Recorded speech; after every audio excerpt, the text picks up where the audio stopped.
here today to discuss hidden disabilities. So let's get started. Hidden disabilities keep many of us feeling less than our peers without disabilities. It's important to feel safe to find safe people on campus to help guide you, mentor you, and make the obstacles easier to overcome. Trusting another with our secrets can be hard, but is essential to success. It can kickstart your success in school and in your career. Being empowered can be a beautiful thing, but you must start with the first step, trusting yourself and reaching out. Okay, hidden disabilities are physical, mental, and neurological conditions that are not readily visible from the outside. Yet these can limit or challenge a person's movements, senses, or activities. While these hidden conditions afford the individual anonymity, unfortunately, the very fact that the symptoms are invisible can lead to misunderstanding, false perceptions, and judgments. These students are constantly negotiating when, where, why, and how to disclose and adopt the disability identity, or to pass and give society the impression of able-bodiedness. Many do not even consider themselves disabled, but hiding can cause increased anxiety and emotional distress. These students face challenges when learning this strategic self-disclosure and impression management. This has serious implications for identity, especially for young adults whose psychosocial identity may still be forming. Hiding any part of yourself can leave you isolated, unable to reach for supports, even when supports are available. The long-term effect of this silence can lead to lower self-esteem, depression, and even suicide. Some examples of hidden disabilities are arthritis, asthma, attention deficit disorder, hyperactivity disorder, celiac disease, diabetes, epilepsy, emotional and psychological conditions, head injuries, hearing impairments, learning disabilities, visual impairments, and many, many others. Instead of lecturing about hidden disabilities, I would like to do something a little more interactive, but I will need some volunteers. I would like you all to listen carefully as I read the disability and how it affects the individual. And I would like one of you to tell us how you would feel. How is your ability to fully participate and or pay attention in this class? What are some misunderstandings, false perceptions, judgments that may be happening? Here we go. The first scenario is about arthritis. You are an 18-year-old freshman with juvenile arthritis. You are trying to participate, but because of your pain level is very high, you are having trouble concentrating on the teacher's words. You also had a rough night and could not sleep enough due to the pain. Your ability to concentrate is low. You hope the teacher will not notice you and hope she will not call on you, but she does. What are some misunderstandings, false perceptions, and judgments that may be happening in the classroom as you grimace in pain? Who would like to be the first volunteer? Let's see how this works. Anyone?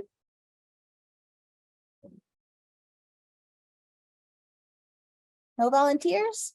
Come on, somebody volunteer. There are many of you in this group, so I know some of you might be willing to volunteer. Oh, I see a raised hand. Okay, Christopher, Hey, Diana. how are you? I'm okay. Um, I feel like I may have been in this situation where the instructor thinks, gosh, this person's grimacing. It must be a terrible class, or I'm not doing my job right. That's great. We have an instructor's point of view. I love it.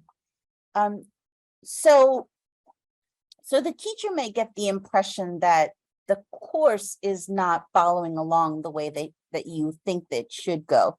And that might have an impact on how the teacher perceives the student, on how the class will go from there on.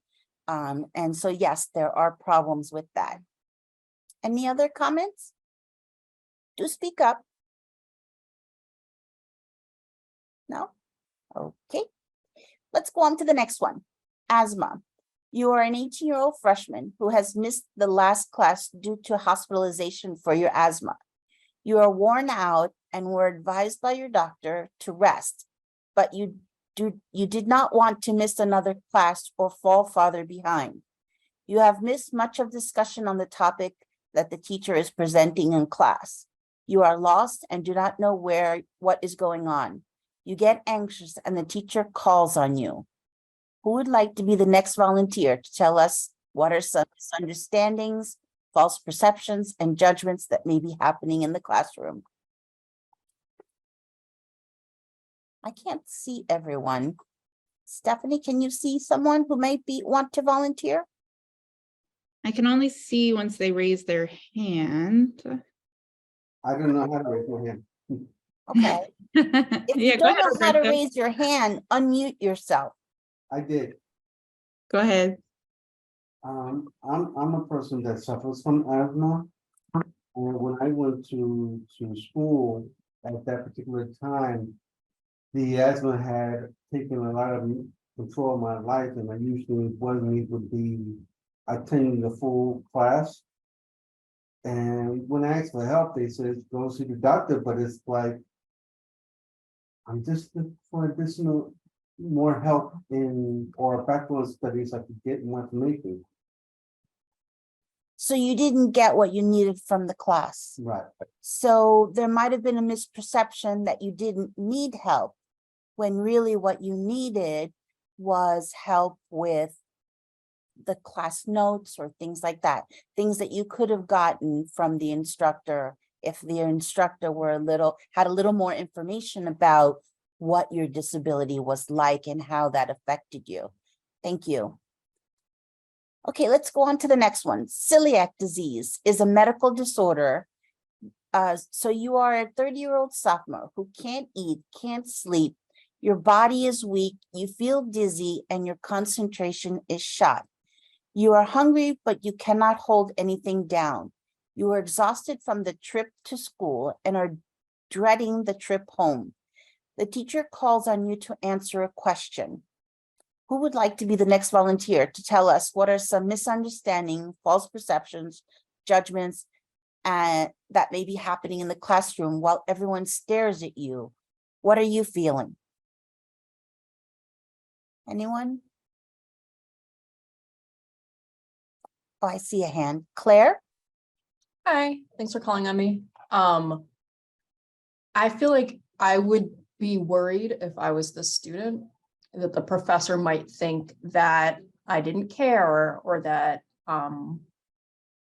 if I didn't look like I was engaged, it's because I didn't care about the content, that I didn't plan to submit good work in the class. Meanwhile, the whole time I'm physically in pain and commuting must be really rough when you're going through this. So I think I would worry about coming off as looking disengaged when really I just was trying to manage my symptoms.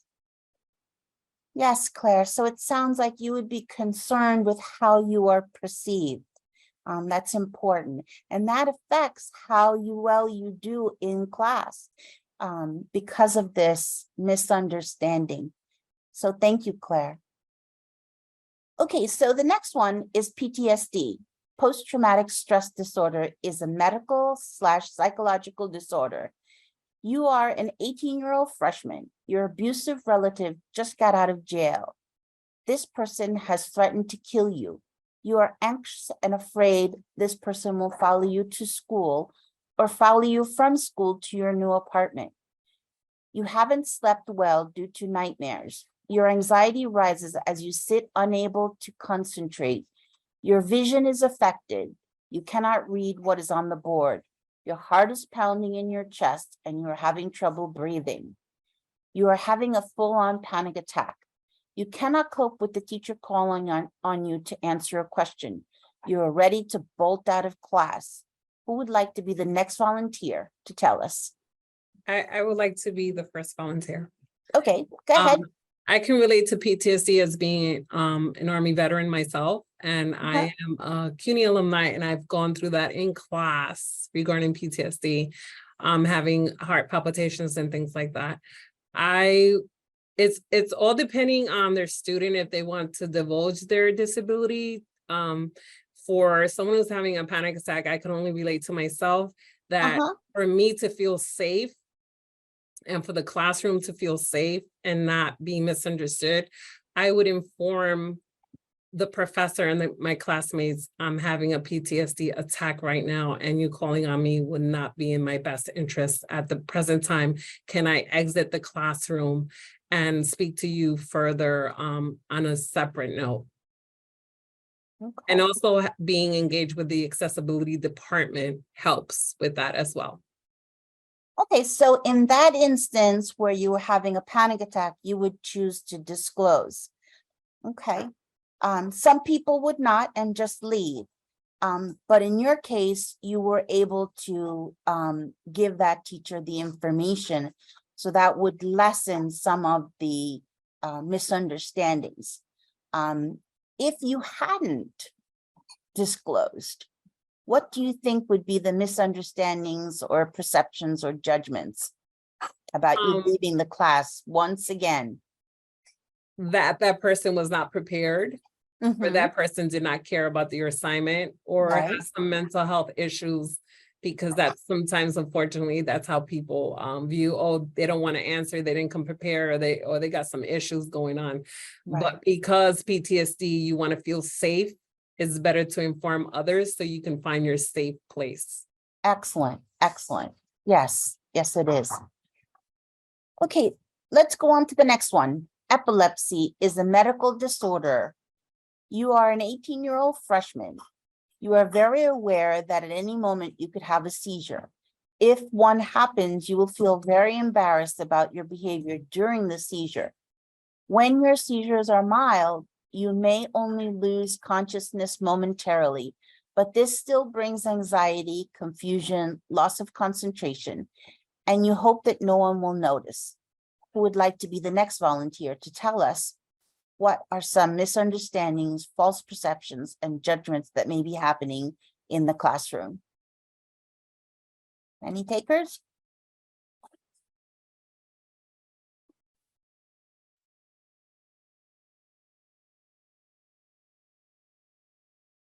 No one? Come on, somebody. No?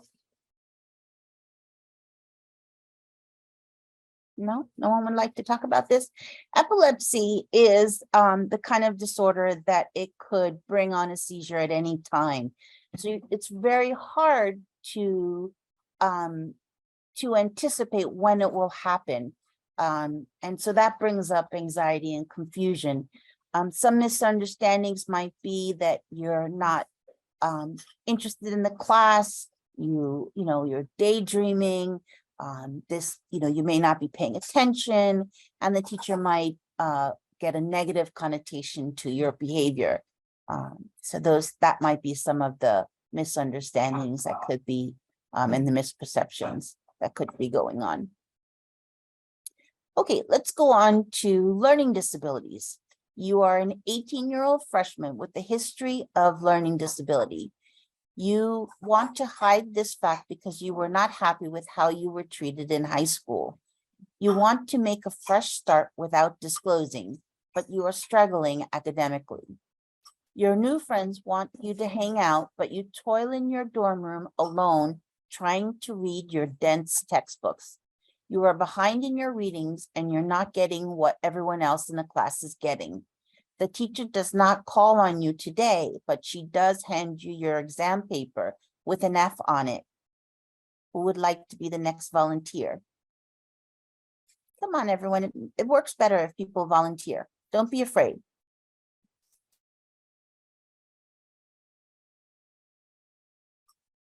Okay, Leah? I think that some of the misunderstandings may come from the professor to the student, because it's an 18-year-old student. Either one, they didn't take to work seriously enough, or two, they were just unprepared maybe from coming out of high school. Mhm. And I think, even the student on themselves would judge themselves, feeling that no matter what they do, it's not right. And totally understanding why they wouldn't want to disclose. You definitely don't want anyone to look at you as if you have any sort of weakness. So that's kind of what I feel, some things that would be going on.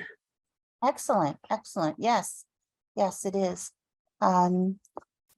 Okay, let's go on to, let's check in on time. How are we doing with time? Right now it's about 12:50, so we're 20 minutes in. Okay, sounds good. And we have another 20 minutes or so? Okay, Yeah, I believe it's a full hour, and then with like time at the end for questions. okay. So hearing impairment, you are a 20-year-old freshman and you have an undiagnosed hearing impairment.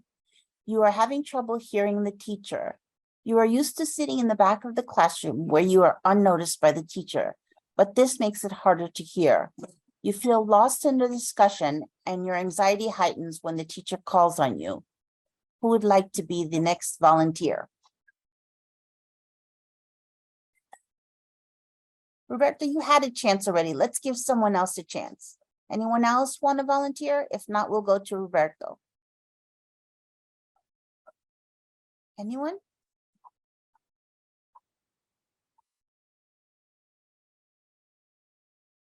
Anyone want to try to understand what this person is going through? Okay, Roberto, you want to talk to us about hearing impairment? Well, I think because I also deal with hearing impairment. But I'm the type of person where if I'm going to school, I'm thinking how this person feels, that I don't want no one to notice my hearing aid or any other obstacle in my ear, because then I'll feel less than or something like that. So to me, asking for help in this, or let me sit in the front. I'd rather be sitting in the back where I'm more comfortable, but sitting in the front, I don't want to be noticed. Mhm.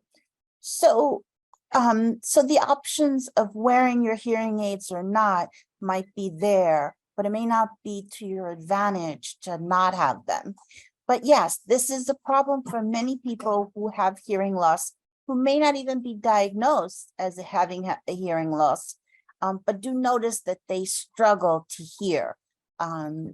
So misunderstandings might happen where the teacher might think you are hearing everything and everything is going fine, but really there is a problem, and the teacher may not notice until you fail something, and that is really a problem for you, and it shouldn't, you probably shouldn't let it go that far. So if there is a hearing impairment, please make that be known, and also go to the disability office. But we're going to talk more about that a little later. Hmm? Oh, Lily? Lily, you want to Yes, say hi. something? Yeah, I just wanted to add something. Yes. With the hearing impairment also comes speech impairment. And many of the times people who are, hearing impaired tend to speak louder. So sometimes when you hear a student speak louder, other students might think, why is this person yelling? Or why is Right. this person rude? Even Right. faculty can feel that way. Why are you talking on top of your voice?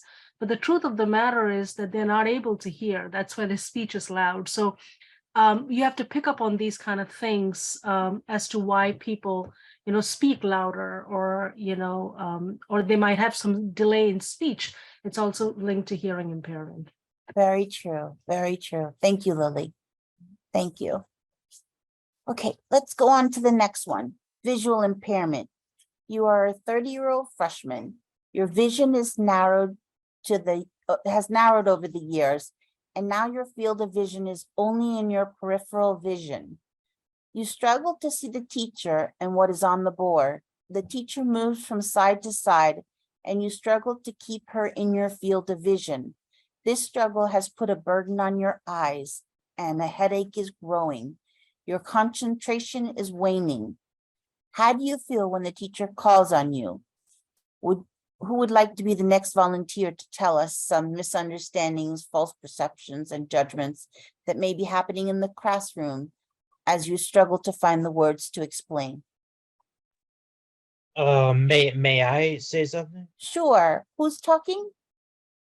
Kevin Ramsar. Hi, Kevin. Go ahead. Hi.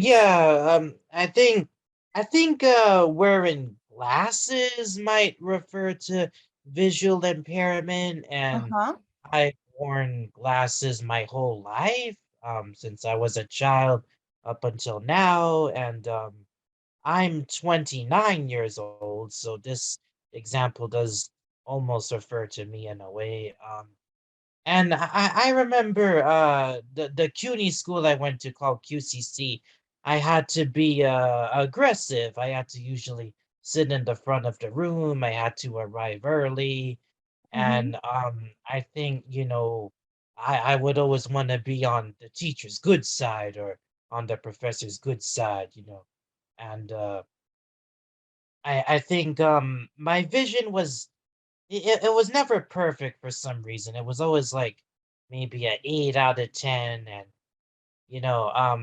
I think now that I'm going to this online school called CUNY SPS, it's more flexible because I could bring up the notes all on my laptop, and I don't have to be aggressive to get a seat in the class. Right. Yes. Yes. So some people might find you aggressive, might wonder why you're always here so early and you take up the seats in the front. Okay, so a lot of all of that might come into play when you're thinking about what's going on with a person and you don't know that there might be a visual impairment. Yes, thank you very much. Thank you. So you see how it can be difficult to fully participate in a class with a hidden disability. Misunderstandings, false perceptions, judgments can happen because the disability is not readily noticeable. The one thing, what is the one thing you've learned today? Anybody? Or everybody? What is the one thing you've learned?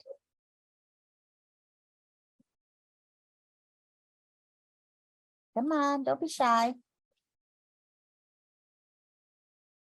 One thing you've learned today.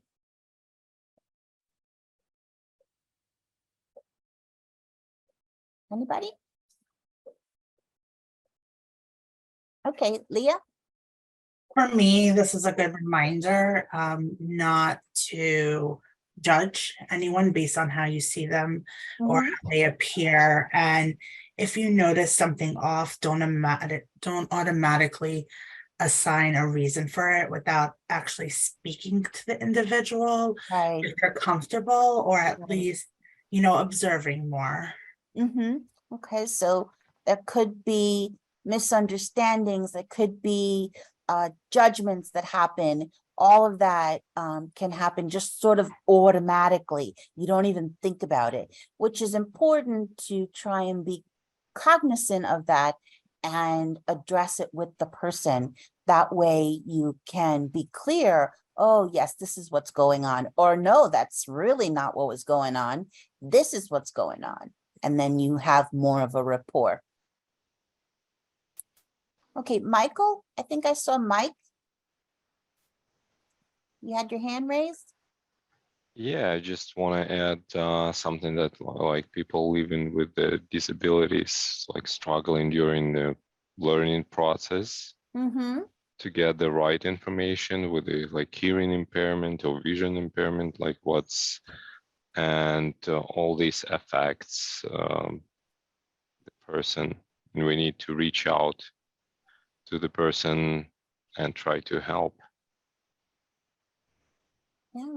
Yeah. Thank you. Thank you Yeah. very much. Anybody else? Dugar, Hi, did I say yes. that right? Yes, thank you. Good afternoon. Uh, As you were doing your presentation and asking questions and people providing the reflections on their point of views and experiences, I come to realize that we have some sort of bias as to what a disability is, and it usually goes with something that we see, Mm-hmm. something that is tangible, or something that is visually uh, uh, explicit, you know? Right, Uh, right. Now I come to realize that I have some sort of disability, and this is Yeah. something that came afterwards, in which I got retina detachment on both eyes. Uh-huh. So sometimes reading from a computer in a very small font is very, very difficult for me. And I Right. was thinking about my sister also. She has asthma since she was a child.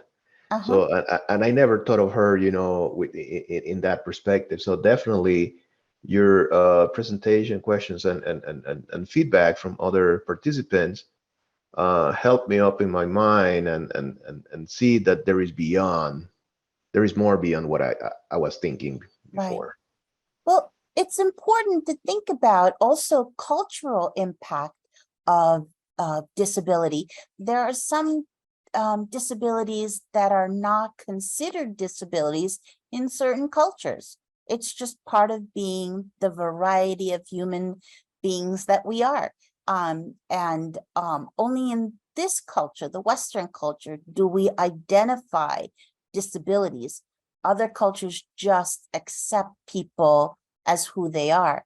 And I think that's important to distinguish, because Western culture does bring out this fact. Um, some people who might not have been able to get supports that they need in another country, because it's so accepted and not talked about, or not accepted and not talked about. Um, in this country, people with disabilities fought for the right to have a voice and have the supports that they need to do well in life, in school, in life, in career, work, whatever. So that's important to know the history also, and being aware of the variety that we have in terms of abilities/disabilities. Thank you. Thank you very much for bringing that out. Thank you. Anyone else want to talk about one thing you've learned? We have some responses in the chat as well, if you'd like me to read some. Could you please, Stephanie? Sure. So Claire says, I realized how many different things can be going on with a student. Anthony says, we can't always understand what impacts a person just by appearances. Looks like Lily has a question that we can come back to in a moment. Okay. Cynthia says, empathy is needed as well. Yes, yes, empathy is very much needed. Go ahead. Kevin added a comment about Harry Potter wearing glasses. I'm assuming that was in relation to something that somebody said. And then I had just added a comment to keep in mind that some students might not yet have an official diagnosis, but be experiencing some of these things. Mhm. My younger sister was like experiencing pain that she had no idea where it was coming from for almost a year before she finally got a celiac diagnosis and was able to avoid those foods. So they might be in pain and not know why, which is a whole other thing that we need to keep in mind. Yes, yes, yes. And so Lily's question, do you want to come back to that? Do you want to do it now, or does Yeah, anyone else? let's do it now. Sure. What was Lily's question? How can faculty accommodate students with hidden disabilities if students don't want to verbalize their disabilities? Well, one of the things that I'm learning in disability studies is how there is a movement to have universal design, which is where the teacher and the program decide to create the most accessible learning. It could be instead of the teacher lecturing for an hour, it could be a difference in slides and videos and other things, so that people can stay focused, especially if you have attention deficit disorder, the focus might wane, or any disease, attention could wane, so that if you have more of a broader kind of engagement of students, this is something that many professors do now, and many more will in the future, because of the studies that have done on universal design.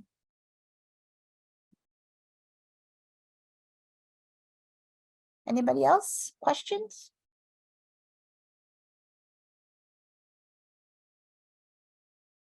Nope. Okay, well,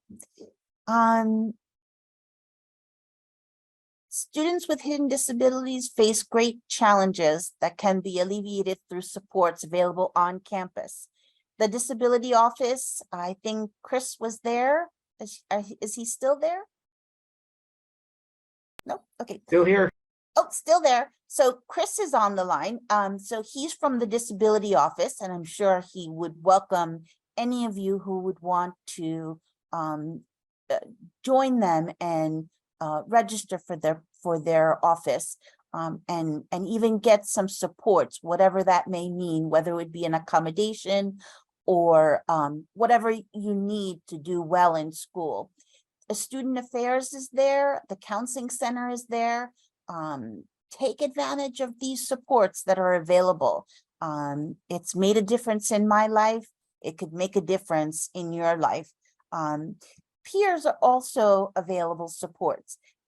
Think about how a group, whether it's a group that's already available, like in student activities, or a group that you could create where people like yourself could go and get the emotional and also academic support that you might need to do well in school.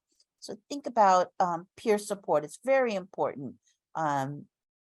So if you have the right people that you feel you can trust, sharing your secrets, it can be life altering. It can really make a difference, and you could meet lifelong friends in that way.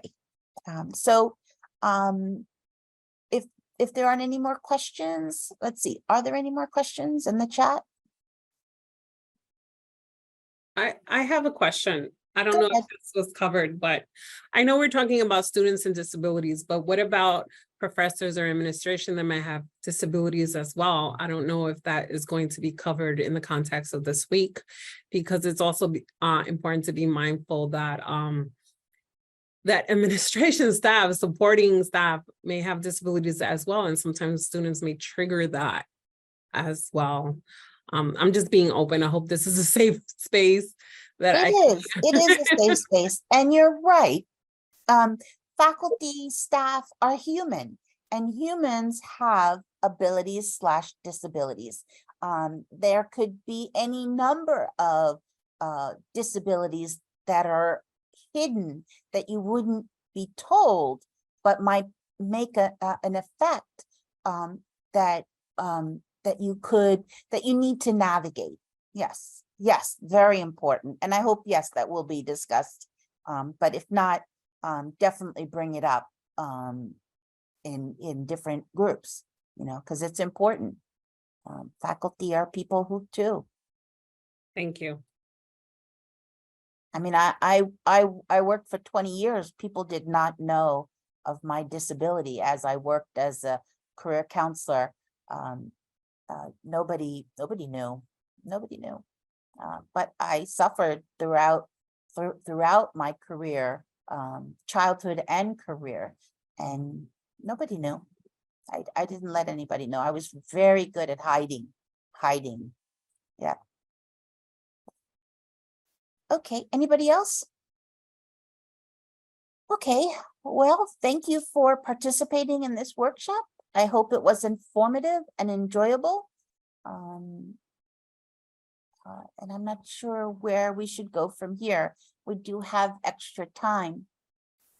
What should we do? I mean, I have some announcements I could go through. Good.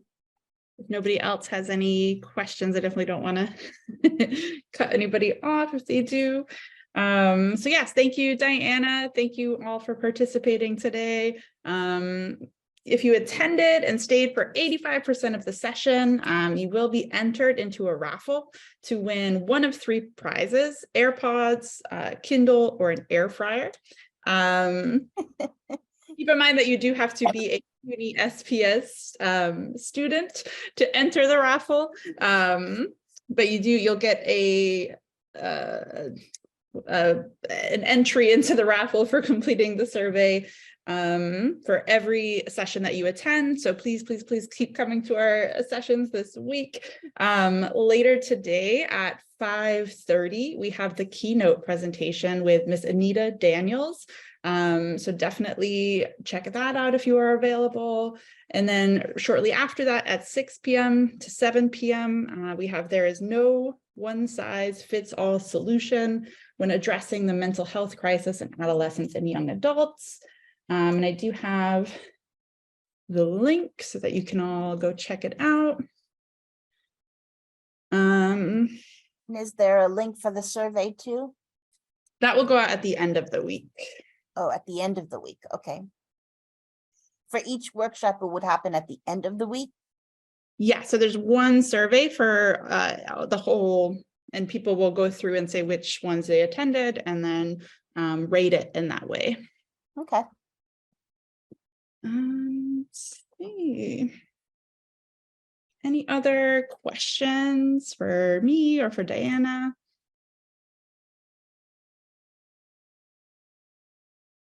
Thank you, Stephanie, for your support. Of course. Ooh, and somebody's asking, oh, like SPS alumni. Ooh, Rashma, are you here to answer that question? I'm here. There will be some swag giveaways that alumni are eligible for, but the grand prizes, no. Okay, so Sorry. only current students for the grand prizes. Yep.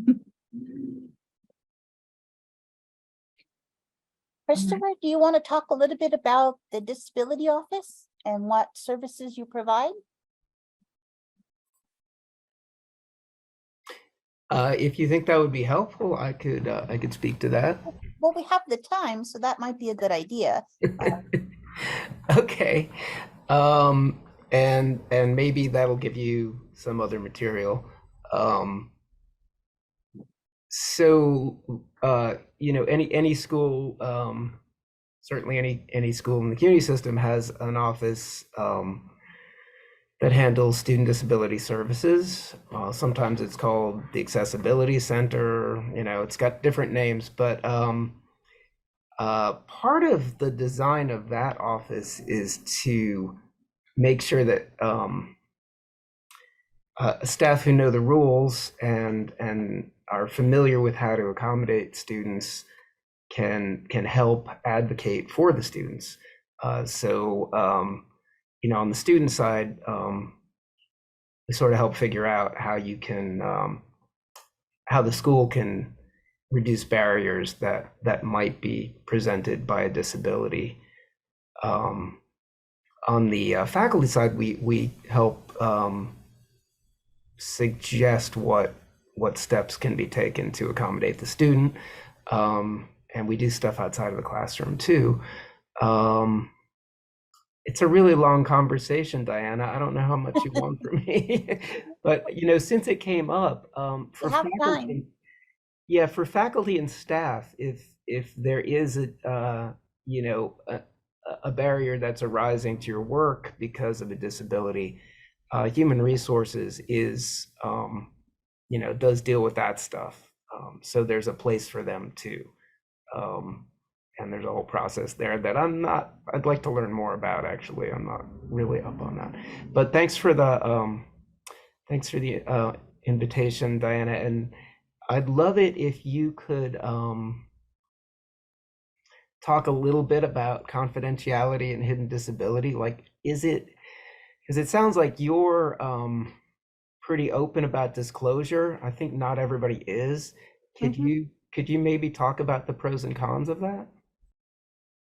Actually, I can. It's only in recent years that I've come to realize that I do have deficits and a disability. that affect my schooling.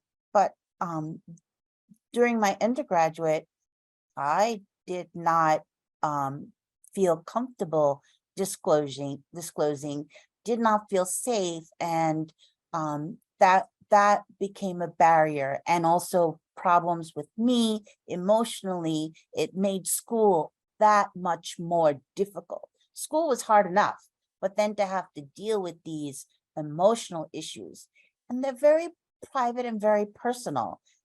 Some people are, because of culture or just because you don't feel comfortable, may have difficulty disclosing. I think that if you don't feel comfortable, you might try little by little, make one little step towards your goal of being able to disclose, and that will make it a lot easier as you feel more that it's normalized, that disability is not that big a deal. Attending workshops, finding out more about your disability and how it affects you. The offices that you would go to, the disability office, student affairs, or counseling, there is privacy. That information that you give them would not be disclosed unless you feel comfortable allowing them to disclose. And then there would have to be a form that would be filled out to have, it's called HIPAA, and only if you give them written permission can anyone disclose your information. Does that answer the question? Thanks, that's helpful. Okay.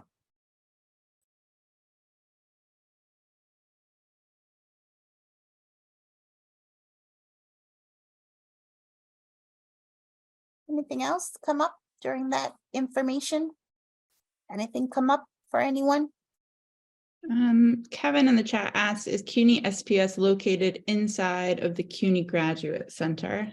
I know personally, I've never been to the SPS campus, so I don't know if I can speak to that. It's not. The CUNY SPS campus is on 39th Street, and I think the CUNY Graduate Center, I'm not quite sure where it is. I know I've been there many times and I can't think of where it is. Hey, Stephanie, I could definitely weigh in on that. So the Graduate Center is on 365 Fifth Avenue, but CUNY SPS, the campus, is actually physically located on 119 West 31st Street between 31st Avenue. And it's very easy to get to with public transportation. So you have all the number lines on 7th Avenue, and then you have the B, D, Q, B off on 6th Avenue. So, thank you, Leah. And many buses too. Someday I'll make it to campus. It's small, but it's got everything you need. Any other questions, comments? I just wanted to thank you, appreciate it. Thank you for coming. Yes, thank you.